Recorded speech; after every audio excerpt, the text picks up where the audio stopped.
Boa noite a todos, é com muita alegria que estamos aqui para mais um Evangelho online do Centro Espírita Esperança e Fé. Eu sou a Tânia, né, meus amigos, e nós estamos aqui, né, todas as segundas-feiras, firmes e fortes, com a bênção de Deus, nosso Pai, né, e iniciando mais esse Evangelho, o Evangelho de Jesus, que nos conforta, que nos orienta, que é o nosso roteiro para que possamos, né, nesses dias de grande aprendizados, podermos caminharmos com fé, esperança de dias melhores para toda a humanidade, né, meus amigos? Não vamos perder a esperança e nem ficarmos com pensamentos pessimistas. A espiritualidade nos cobra pensamento firme, pensamento ali em Jesus, né? E que nós possamos seguirmos em frente.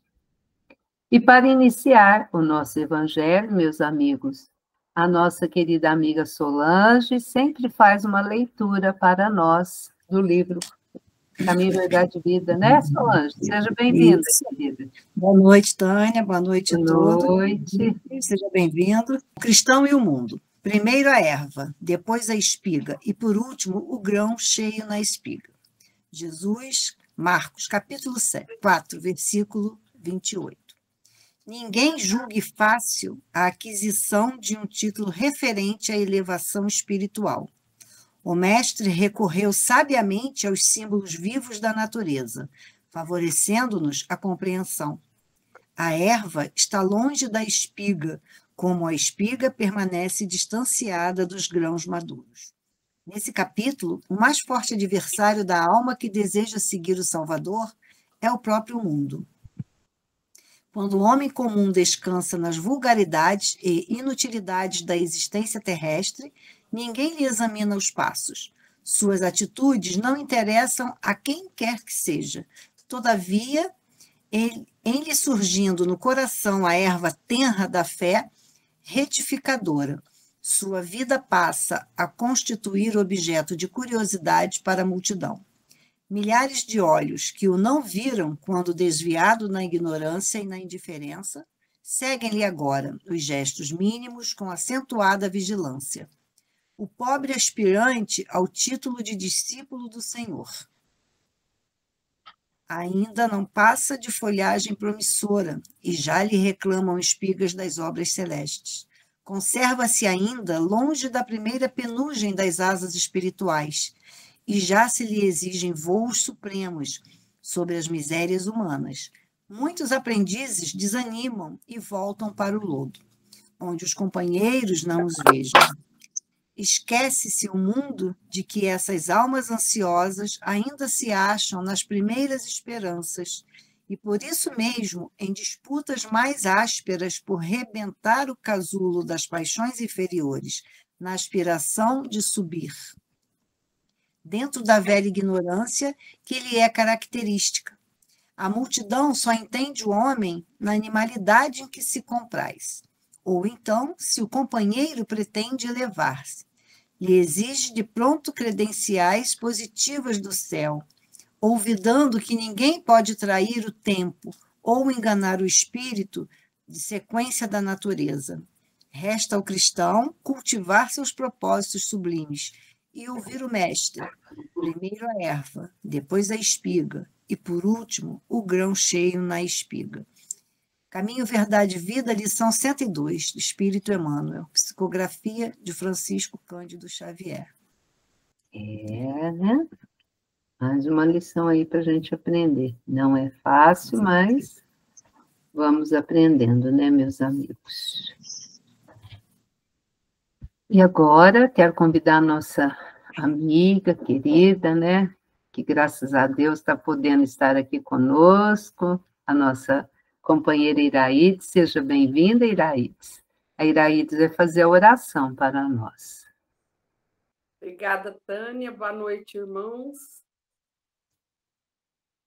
Vamos, então, elevar o nosso pensamento a Deus, nosso Pai, a Jesus, nosso Mestre amado, querido, e a Mãe Maria Santíssima, intercessora de Jesus, nosso governador planetário, junto a cada um de nós, a cada coração, a cada país, a cada clamor.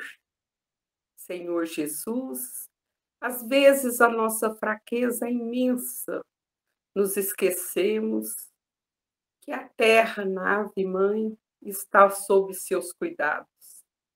Você está no leme como sempre teve. E dizendo para nós, como sempre disse, tendes bom ânimo, eu estou aqui. E nós, às vezes, esquecemos. Esquecemos que já temos o conhecimento da terceira revelação, da doutrina dos espíritos, e deixamos-nos abater pelo desânimo, pelas coisas do mundo, e nos entregamos às palavras que vão aumentando, né, essas energias negativas, que vão destruindo as energias dos benfeitores, dos espíritos amigos que trabalham na harmonia da face da terra. Sabemos, Jesus, que a destruição não existe, apenas a renovação. Então, ajude-nos a ter força, ânimo, coragem, assim como tu sempre tivesse, com o exemplo que nos deste quando esteve conosco. Sê conosco, Jesus, hoje e sempre, e que a Mãe Maria Santíssima, como a nos dizer Alta de Souza, nós vamos clamar, né, por todos aqueles que sofrem. Estendei vossa mão bondosa e pura, Mãe querida dos fracos pecadores, aos corações dos pobres sofredores, mergulhados de pranto e de amargura. Derrame a tua luz, todo o esplendor da imensidade da gloriosa altura, da região ditosa da ventura, sobre a sombra dos cárceres e das dores. Ó Mãe, excelsa Mãe dos anjos celestes, mais amor deste amor que já nos destes, queremos nós a cada novo dia. Vós que mudais em flores os espinhos, transformai as trevas do caminho em clarões refulgentes de alegria. Que Alta de Souza, essa poetisa maravilhosa, também esteja conosco, amparando a nossa pátria, Brasil, como tantos benfeitores dessa equipe maravilhosa de Ismael. Que Jesus esteja sempre no leme, no coração de cada um de nós. Que assim seja. Que assim seja, minha amiga. E antes de convidar o nosso expositor, vou chamar a nossa amiga Odília. Odília, seja bem-vinda. Odília vai fazer uma leitura do Evangelho, né, Odília? O tema da noite, obediência e resignação. Todos que já estavam, os que chegaram depois. Boa noite, querida. Isso. Obediência e resignação. Cada época é marcada assim com o cunho da virtude ou do vício que a tem de salvar ou perder. A virtude da vossa geração é a atividade intelectual. Seu vício é a indiferença moral. Digo apenas que está tampando aqui em cima, que eu não sei que palavra é essa. Atividade. Digo apenas atividade e porque o gênio se eleva de repente e descobre, por si só, horizontes que a multidão somente mais tarde verá. Enquanto a atividade é a reunião dos esforços de todos para atingir um fim menos brilhante, mas que prova a elevação intelectual de uma época. mas sim, submetei-vos à impulsão que vimos dar aos vossos espíritos. Obedecei à grande lei do progresso, que é a palavra da vossa geração. Ai do espírito preguiçoso, ai daquele que cerra o seu entendimento, ai dele, porque nós, que somos os guias da humanidade em marcha, lhe aplicaremos o látego e lhe submeteremos a vontade rebelde por meio da duplação, do freio e da espora. Toda resistência orgulhosa terá cedo ou tarde ser vencida. Terá de cedo ou tarde ser vencida. Bem-aventurados, no entanto, os que são brandos, pois prestarão dócil ouvidos aos ensinos. Lázaro, Paris, 1863, Allan Kardec, Evangelho segundo o Espiritismo, Bem-aventurados os que são brandos e pacíficos, capítulo 9. Obrigada, minha amiga. Nossa Senhora, Antônio. parece que essa parte do Evangelho como todo, né, foi escrita para hoje, né? A virtude da vossa geração é a atividade intelectual, e seu vício é a indiferença moral. Principalmente essa.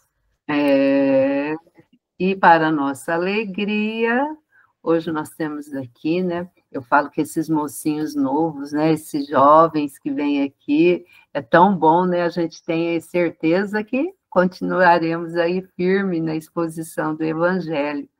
Felipe, querido, seja bem-vindo.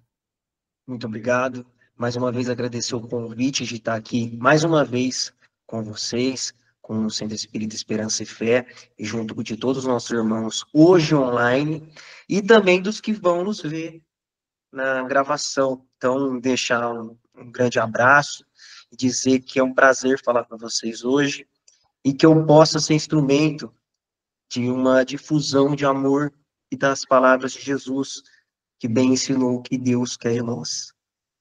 Então, seu tempo é propício, né? Já tendo isso como base, antes de adentrar o nosso tema, que é obediência e resignação, temos que definir uma palavra, um conceito bem importante para a gente conseguir discorrer sobre tudo isso, que é a consciência. O que é a consciência? A consciência é um conjunto de experiências que a gente adquire no decorrer da nossa vida e nos dá o norte do que vai ser daqui para frente. Ou seja, a gente adquire conhecimentos para tornar filtros de ações. Um exemplo, por que a gente não enfia o dedo na tomada? Porque vai dar choque. Em algum momento a gente já fez isso. Eu já fiz. Quando eu era criança, a minha mãe conta que eu peguei uma chave e enfiei a chave dentro da tomada. E o que aconteceu? Tomei um choque. Evidentemente. Mas foi a única vez que eu fiz isso. Depois disso, nunca mais. Por quê? Porque isso se somou à minha consciência material do que é a vida material. Ou vamos botar um outro exemplo. Eu estou descendo de uma rua com um carro. Eu ali nos meus cálculos ali, se eu continuar dirigindo, eu vou passar naquele mesmo ponto que dará tudo certo. Só que acontece, atravessa uma pessoa. Evidentemente que eu vou brecar. Eu não posso continuar na mesma velocidade que eu estava. Por quê? Porque eu tenho a consciência de que eu aprendi durante a autoescola, foi me ensinado, eu pratiquei em outras oportunidades, então eu vou reduzir. Porque se eu manter a mesma velocidade, a mesma conduta, o fim não será agradável. Portanto, isso é a consciência do mundo material. Só que existe uma segunda consciência, que é do mundo imaterial. E essa quem nos traz, e quem nos trouxe exemplo, é Moisés, Jesus, todos os apóstolos e os profetas da época de Moisés. E agora, como grande revelação, o Espiritismo. Então, são experiências juntadas em livros para nos ensinar como proceder. Evidente, a gente não vai passar por toda a situação e ter aquela situação como, olha, eu já passei por isso, então faço dessa maneira. Vão ser conhecimentos que a gente vai adquirir conforme o tempo vai passando, certo? E agora eu vou fazer uma diferenciação. Consciência é um derivado do pensamento. Pensamento é tudo que existe na nossa cabeça. E daí pode vir as coisas mais esdrúxulas. Você pode pensar, nossa, que pensamento que eu tive, meu Deus do céu. Como que eu penso um negócio desse? E isso vem na sua mente sem querer. Porque a nossa mente é criativa. A gente é materialista. Então isso faz parte do pensamento. Só que do pensamento deriva a consciência. A consciência, como eu disse, é a somatória dessas experiências que a gente acumula durante a vida. Portanto, fazendo essas duas questões, eu vou para obediência e resignação. Por quê? A gente precisava saber, eu vou ser obediente ao quê? E eu vou ser resignado ao quê? A resposta é a sua consciência divina. E não é uma obediência no sentido de ser subalterno, de ser passivo, permissivo, mas sim uma obediência ativa, de estar sempre ouvindo a consciência que a gente adquiriu. Pois bem, eu vou contar uma historinha, então, para a gente exemplificar. E essa história é a história de Jó. Vocês já devem ter ouvido, né? A história de Jó, e se não ouviram, conhece aquela frase, né? Nossa, esse daí tem a paciência de Jó, né? Então, eu vou falar sobre a história de Jó hoje, que ela representa bastante o que é obediência e resignação. Mas antes disso também, Jó foi escrito há 1500 anos antes de Cristo. Depois do primeiro livro de Moisés, que é que é a Gênesis, veio o Jó. Isso segundo o tempo, né? E nessa história, conta uma história de um homem que narra que ele era o melhor servo de Deus. Que no mundo não tinha ninguém mais igual a ele. Porque ele era bondoso, ele ajudava o próximo. Ele era um exemplo a ser seguido. E fora isso, ele era o homem mais rico do Oriente. Ele ia nos lugares, o povo parava. O povo ia cumprimentar ele. Todo mundo ficava em silêncio esperando ele. Ele era um homem com muitas terras, muito gado, muitas posses. E mesmo assim, segundo Deus, porque na época Jesus ainda não havia vindo, ou seja, 1500 anos antes de Cristo, que não existia, muito menos as leis de Moisés, mas ele era um homem obediente a Deus. Ele era um servo de Deus, segundo aqui nos é colocado em Jó. Então, narra-se que um dia, Satanás, que aqui se lê o opositor, porque Satanás significa isso, o opositor, chegou a Deus e disse, olha, eu acho que Jó não é tão servo do Senhor, não. Tira deles as coisas, os bens materiais, que o Senhor vai ver. Porque ele é tão fiel a você, ele é tão fiel ao Senhor, ele é tão temente ao Senhor, só porque o Senhor agrada a vida de Jó. Deus, vendo isso, falou assim, não, pois bem, então, que se tire os bens de Jó. Nisso, os seus bois foram todos mortos, o seu rebanho foi todo morto, a sua família, os 7 filhos, foram soterrados caiu a casa em cima deles. Ele perdeu todos os filhos. Ele perdeu tudo, as plantações, tudo. Não existia mais nada para Jó. E Jó ficou desesperado. Mas olha o que ele disse. Nasci nu, sem nada, e sem nada vou morrer. O Senhor deu, o Senhor tirou. Louvado seja o seu nome. Se você analisar isso, Jó foi muito fiel à consciência divina, mesmo sem os ensinamentos de Jesus e mesmo sem os ensinamentos prosaicos. Ele foi fiel à consciência dele, divina, de que existia um motivo para isso. Mas então Satanás, o opositor, novamente chegou a Deus e disse: olha, se você der uma pena a ele que mexa com a sua pele, com a sua saúde, ele vai te amaldiçoar. Deus, olhando isso, falou: então, pois bem, que aconteça isso. E a pele de Jó se encheu de ferida. Encheu de ferida. Ele se sentou numa pedra, começou a se coçar, e chegou a mulher dele e disse o seguinte para Jó: Jó, pelo amor de Deus, amaldiçoa. Pelo amor de Deus, não. Ela chegou assim: olha, Jó, não é possível, amaldiçoe Deus, porque não é possível o que ele está fazendo com você. Matou seus filhos, tirou seus bens. Agora vem te dar uma doença grave. Você vai ficar aí sendo tranquilo? Não, amaldiçoe Deus.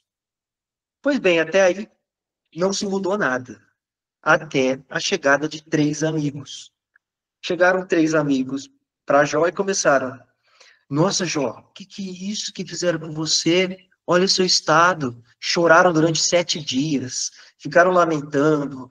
E aí começou-se a discussão, né? E esses 3 amigos, como falando na cabeça de Jó, começaram a falar: ó, isso daí é culpa sua. Isso daí é virtude dos maus que você cometeu. Aí o outro falava assim: ó, Jó, isso daí é virtude dos que os seus filhos cometeram. E assim foi. Todos falaram muito na cabeça dele, mas sem nenhum acolhimento, sem nenhum amor, sem nenhum entendimento, só atribuindo a ele o mal pelo mal. Foi então que surgiu a quarta figura, que ele chamava Ileu. Era um homem mais novo do que os outros 3. Isso, existe o entendimento de que esse homem mais novo seria os novos conhecimentos que foram trazidos pela espiritualidade. Então, é uma nova revelação que veio a ser trazida ao povo. E disse: não, você está sofrendo isso porque Deus é o dono de tudo. Ele é o Criador. Se ele permite que isso aconteça com você, alguma razão ele tem. Então, cabe a você, no seu íntimo, reavaliar o que está acontecendo e, com base nisso, tomar suas atitudes de reconstrução, de se reconstruir. Então, Jó, ainda assim, acreditava que ele não fez nada de errado. E ele perguntava: não, Deus, por que você fez isso comigo? Ele começou a reclamar. Foi um momento que ele começou a questionar o que Deus fazia com ele. E ele falava: não, mas olha aqui, eu vou insistir na minha inocência. Eu fico firme, eu não desisto de dizer que estou certo. Pois a minha consciência nunca me acusou. E ele sempre repetia isso: olha, minha consciência está tranquila, eu nunca fiz nada. Quem está fazendo isso comigo é Deus. Deus é o culpado. E ele começou a falar isso. Até que Deus apareceu diante dele. E não explicando, Deus não explicou por que aconteceu tudo isso com ele. Mas ele disse: olha, eu sou o criador da terra, eu sou o criador da água, eu combati os meus inimigos, eu trouxe a vida, eu fiz a sua vida. Você vai duvidar dos propósitos que eu criei para você? Você vai duvidar dos ensinamentos que eu propus para você? Então Jó, numa epifania, uma revelação, fala assim: olha, Deus, antes eu não entendia, porque eu não te via. Mas agora, como eu te vejo, eu entendo. E a partir disso, Jó foi perdoado e recebeu o dobro do que ele tinha. Recebeu os novos filhos, recebeu bens. E aqui diz que abençoou tanto Jó, que a última parte da vida dele foi bem melhor do que a primeira. Então, disso, da gente construir toda essa análise, a gente verifica uma história grave. Uma história de que a pessoa perdeu tudo. Todos os alicerces dela foram para água abaixo. E assim, foi trazida essa história como um meio de mostrar, de uma forma mais exagerada, algo que queria se ensinar. E o que quis nessa passagem? É nos mostrar que muitas vezes a gente não entende o plano de Deus. E muitas vezes a gente nega o que Deus quer para a gente. E muitas vezes também a gente vira as costas para a nossa consciência divina e nos deixa sucumbir pela aflição, pelo sofrimento, pela dor. E aí eu vou dar um outro exemplo. No caso aqui, que teve uma leitura inicial, que foi a respeito da obediência e resignação, que é a parte do livro que foi separado hoje, no final, você vê que é Lázaro que fez a parte. Tudo bem, não é o mesmo Lázaro que eu vou mencionar agora, mas me remete a uma passagem que é do mal rico, que é a parábola do mal rico. O que é essa parábola? Havia um homem chamado Lázaro, que não é o mesmo Lázaro da obediência e resignação, mas que era pobre, e que ele ficava à porta do homem rico, onde esse homem rico se vestia bem, tinha muito melhor, banquete, tudo que você podia imaginar, mas Lázaro estava lá no pé dele.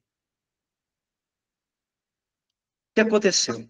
Lázaro se usava das migalhas que caíam da mesa do rico para se alimentar, porque nem os restos o rico dava a Lázaro. Lázaro dependia das migalhas que caíam.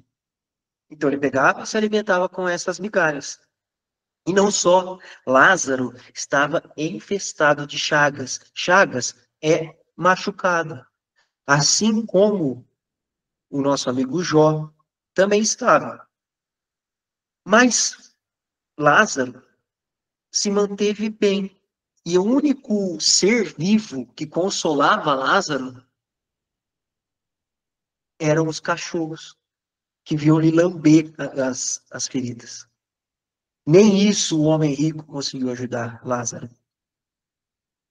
Mas chegou o dia em que ambos vieram a desencarnar. O homem rico foi sepultado e Lázaro foi levado aos braços de Abraão. E o que isso significa? Quando chegou Lázaro, o homem rico, no sepultamento, ele foi levado ao fogo, que a gente pode entender aqui por uma leitura pelo inferno, ou por umbral. E lá sofreu muito, ele sentia muito sofrimento. Então, da vida de pujança, de materialismo, ele foi levado à vida de sofrimento, de queimar, de desespero. E quando ele viu Lázaro do outro lado, junto ao seio de Abraão, que é o pai dos hebreus, que foi o primeiro a ser chamado por Deus, aí a terra prometida, quando ele viu Lázaro ao lado dele, de Abraão, o homem falou assim, Abraão, manda Lázaro vir aqui molhar a ponta da minha língua com água, porque eu estou morrendo de sede. Ou seja, o homem rico, diante daquela posição em que ele vem sofrendo em decorrência do materialismo que ele teve, ele ainda achou que Lázaro era seu servo e queria que ele fosse lá e molhasse a língua dele, porque ele estava com sede. E não só, o homem rico também manda que Lázaro fosse avisar a família dele que ficou do que aconteceria se a família continuasse os mesmos passos do homem rico. Falou, vai lá, Abraão, fala pro Lázaro avisar eles, pelo amor de santo, pelo amor de Deus, ajuda ele. Aí o Abraão falou assim, olha, se vocês têm Moisés, se vocês têm os profetas, por que eu vou mandar Lázaro lá? Aí falou assim, aí o homem rico diz, Não, mas manda, porque assim eles vão acreditar. Abraão responde para ele: pelo amor de Deus, se você está me falando que eles não acreditam em Moisés, você não acredita nos profetas, você acha que um morto que vai se ressuscitar, eles vão acreditar no que ele fala? Então, o que a gente pode extrair dessas duas histórias? A primeira questão é sobre o Lázaro. Lázaro era um homem pobre. Ele era coberto de chagas, não tinha alimento, sofria, estava sentado ali na soleira da porta do homem rico, não recebia nenhum tipo de ajuda. Ele era completamente marginalizado. Só quem tinha pena dele em vida eram os cachorros. Se imagine você numa situação dessa. Se imagine sem nada, assim como Lázaro e assim como Jó. Só que dentre esses dois houve uma diferença. A primeira é que Jó acabou duvidando de Deus. Já Lázaro, sem lamentar em nenhum momento, ele recebia as migalhas, ele recebia a ajuda dos cachorros, ele viveu. E ele, ao final, conseguiu ser abraçado pelo reino de Deus. Porque o reino de Deus já vivia dentro de Lázaro. A consciência de Lázaro já era pré-concebida. E ele já entendia com obediência e resignação o que foi preparado para a vida dele. Assim como Jó, que depois que teve a revelação, pôde perceber também que a consciência espiritual é muito além do que a gente consegue ter respostas, né? A gente quer sempre respostas, tanto é que o primeiro livro que nós temos é o livro dos Espíritos, que a gente só faz pergunta. A gente teve a revelação dos Espíritos e começou só a fazer pergunta. E a primeira pergunta: o que é Deus? Fácil, né? E olha a resposta. Deus é a inteligência suprema, causa primária de todas as coisas. E fora isso, em muitas respostas, é dito que não haveria como explicar, porque nem assim nós entenderíamos. Então, o tema obediência e resignação é um convite para que, a partir do momento que a gente adquiriu a consciência imaterial do que nos foi ensinado, e agora muito mais cheio de doutrina, cheio de exemplos, nós temos Jesus. Jesus veio e ele sofreu em certo momento. No momento que ele estava no jardim de Getsemane, ele sofria. Ele sabia o que ia acontecer com ele. Mas ele falou: que seja feita a sua vontade, meu Senhor. Ele veio, sofreu, foi negado, foi ridicularizado, cuspiram na cara dele, açoitaram, maldizeram. E mesmo assim, ele foi firme no propósito. Jesus ficou só 3 anos dando a palavra dele, dos 30 aos 33. E mesmo assim ele sofreu muito. Mas por quê? Porque Jesus é um exemplo de obediência e resignação. Ele ficou 40 dias no deserto, sendo tentado por Satanás. Assim como Jó.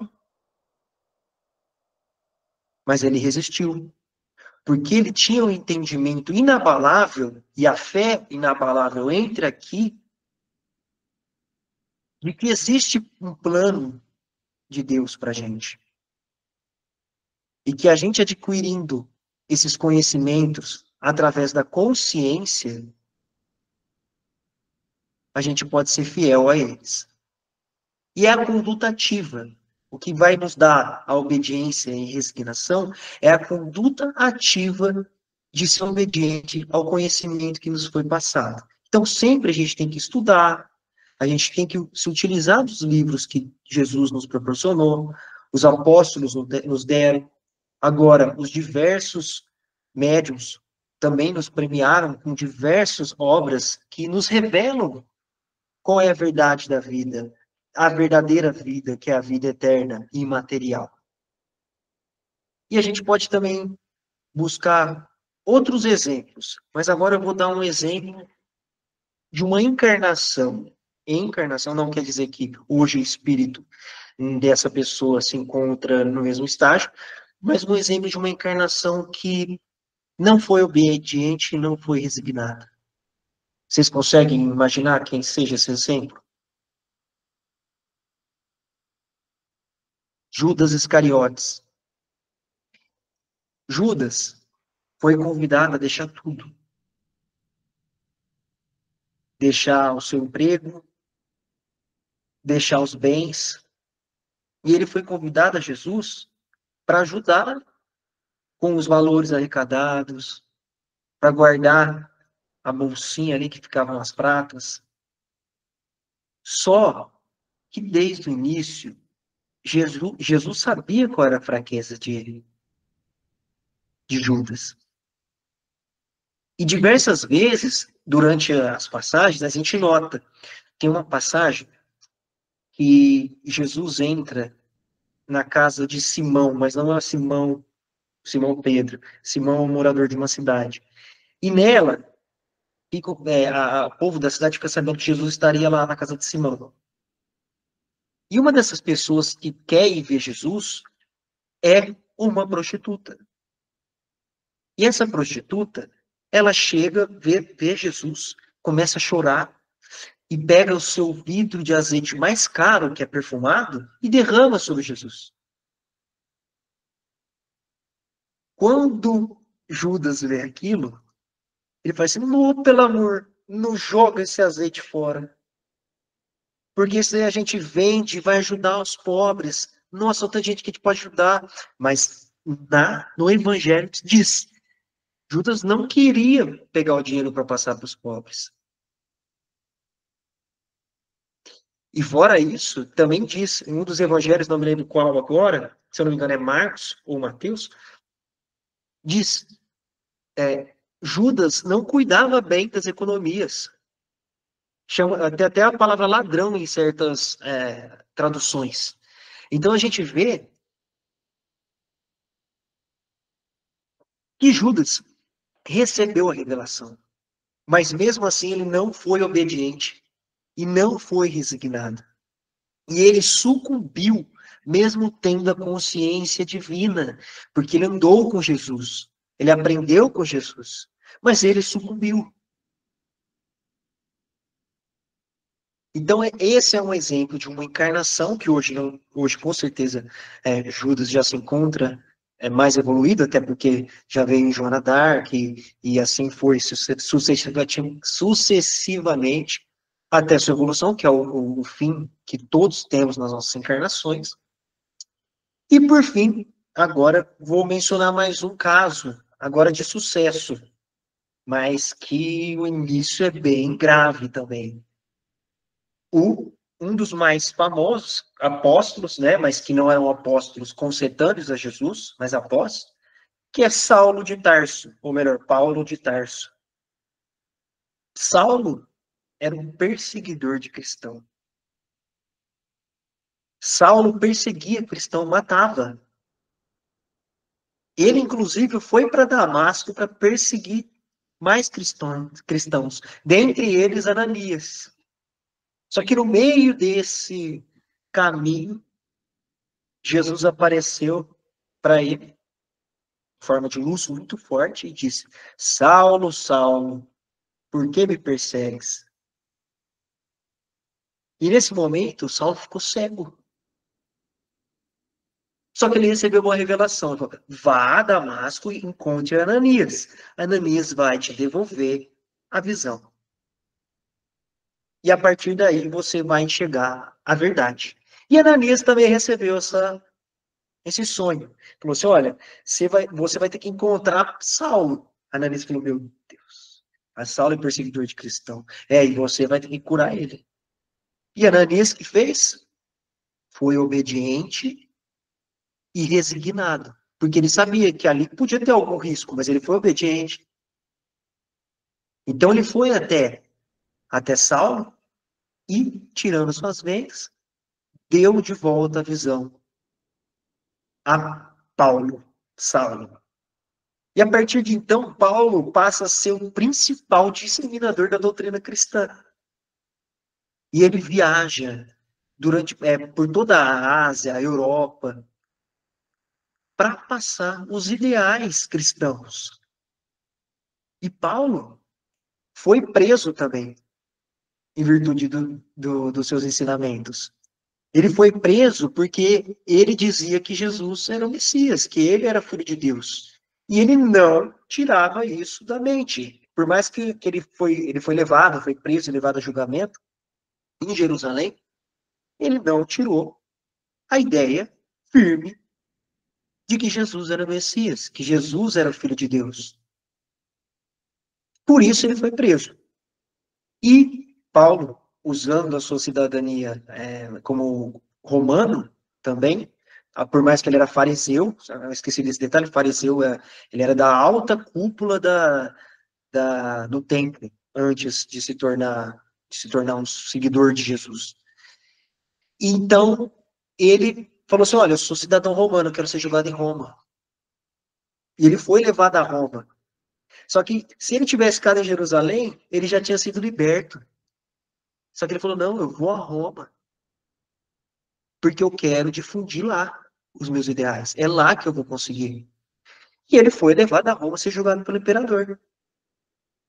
Chegando lá, ele criou toda o seu entendimento, os seus seguidores, como Lucas, que seguiram a tese do monoteísmo, de Cristo como Filho de Deus,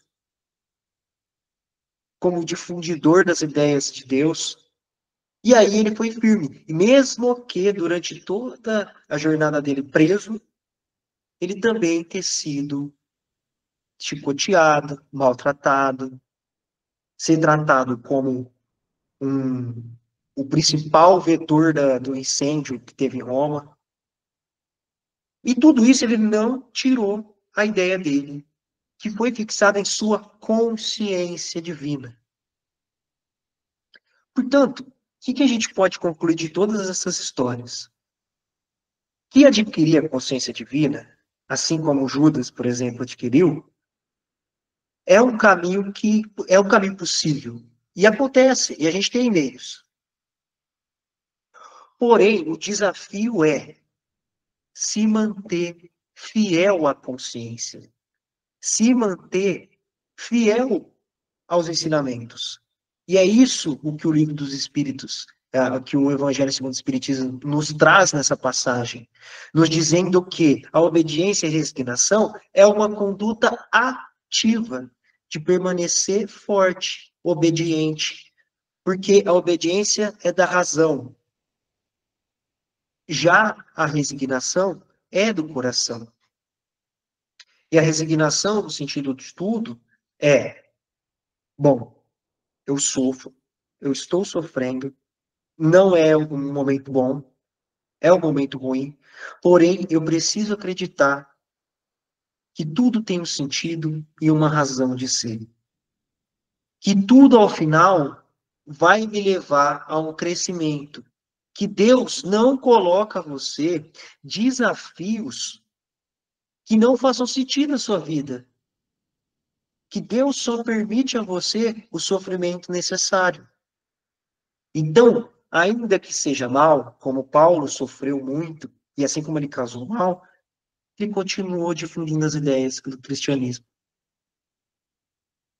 E desse modo, nós temos que fazer dessa forma, nos reformar, ter obediência a essa reforma e nos resignarmos a toda dificuldade, que por mais que sejam devastadoras, ao final de tudo isso, a gente pode sentar junto com Abraão e ser abraçado por Deus Pai. Como foi Lázaro, que sofreu a vida, mas que teve sua recompensa no reino de Deus. Então, o recado que eu venho deixar hoje aqui para encerrar é que a construção do reino de Deus no nosso coração, ela é possível, desejável e obtida através dos livros, dos ensinamentos e das experiências presentes passadas. Porém, a gente só vai chegar ao verdadeiro reino de Deus quando a gente tiver a obediência naquilo que nos foi ensinado e a resignação de aceitar que Deus não está contra a gente. Que o vento forte, que nem a gente comentou hoje, agora mais cedo, é Deus. Que a chuva forte é Deus. Que tudo faz parte de um ciclo. Tem porta que se abre, tem porta que se fecha, e a porta de entrada para a revelação, às vezes, é a menor porta. É aquela que a gente tem que se agachar. É aquela que é cheia de ladrilhos no caminho que a gente vai ralar todo o joelho. A gente vai deixar nosso rastro de sangue, mas assim que a gente entrar por aquela porta, tudo vai ser revelado, tudo vai ser recompensador. E muitos vão dizer e bater na porta: abra, abra, eu quero entrar. Só que não vai ser tempo de entrar, porque eles não conseguiram se agachar quando era tempo. Então, estejam atentos, porque o bem e Deus, ele se manifesta através das pessoas. Então, circulem de pessoas de boa índole, de bem, porque através dele, Deus vai nos fazer instrumento de sua percepção e de seu amor.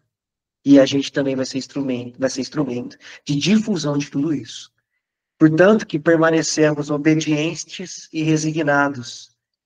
E que, como Deus disse, e eu acredito que a Irá também disse, eu digo tudo isso, Jesus disse, né? Eu digo tudo isso e vim dizer tudo isso, porque vivi e sofri tudo o que vocês sofrem. E digo, tenham bom ânimo, porque eu venci o mundo. Muito obrigado, tenham uma boa noite, que Deus ilumine a casa de vocês e que o amor de Cristo se envolva em corações de vocês daqui e para sempre, para toda a eternidade. Ô, Felipe, profundas reflexões. Foi muito bom mesmo, Felipe. Parabéns, que Jesus continue te amparando, a espiritualidade amiga, clareando sempre a tua mente para expor esse evangelho, né? Esse evangelho que é o nosso consolo, é a nossa sustentação na nossa caminhada. Gratidão por ter aceito o nosso convite, querido. Fique conosco. Eu que agradeço. Pode ficar tranquilo, bem. O telefone está aqui, ele sempre toca. O nosso aqui não é de cima, não, é aqui do lado. Mas que você continue aí expondo sempre o evangelho do nosso querido Mestre Jesus, né? Que são essas palavras de consolo, né? De sustentação para a nossa caminhada. Gratidão, meu amigo. Muito obrigado. Meus amigos, estamos finalizando mais um evangelho. Hoje é a 4ª semana do mês, a penúltima segunda-feira do mês. Como passou depressa, já foram 6 meses. Como que o tempo está passando e o que nós estamos fazendo, né? Então, meus amigos, a semana que vem, a nossa última segunda-feira, nós teremos aqui a nossa companheira, eu não a conheço pessoalmente, nem virtualmente, só pelo WhatsApp, a Thaisa. Ela irá expor o Evangelho, né, pela USA Intermunicipal. E o tema dela é o dever. Então, fica aqui o convite para que nós possamos estarmos aqui, né, mais uma vez. E agora, meus amigos, antes do nosso encerramento, vamos para o nosso momento de sensibilização, momento de sintonizarmos ainda mais com Jesus, nosso mestre maior, os espíritos familiares nossos que nos antecederam no plano espiritual, a equipe do senhor José Marcos Garcia, que todos possam visitar a cada lar que aqui está conosco, a cada lar que nos assistirão posteriormente.